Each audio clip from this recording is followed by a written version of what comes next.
What to do if your Facebook ad account gets disabled.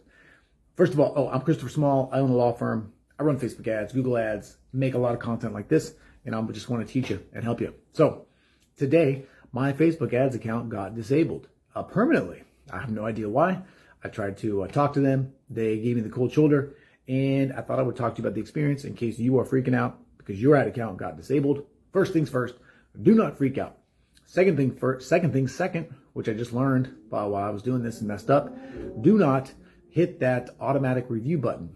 Go into the support portal and talk to somebody first. Often they will look, they will give you some ideas, they will help you out if they can.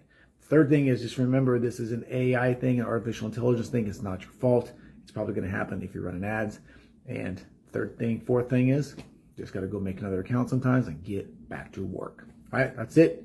Hope you enjoyed this. If you did, like it, follow. See ya.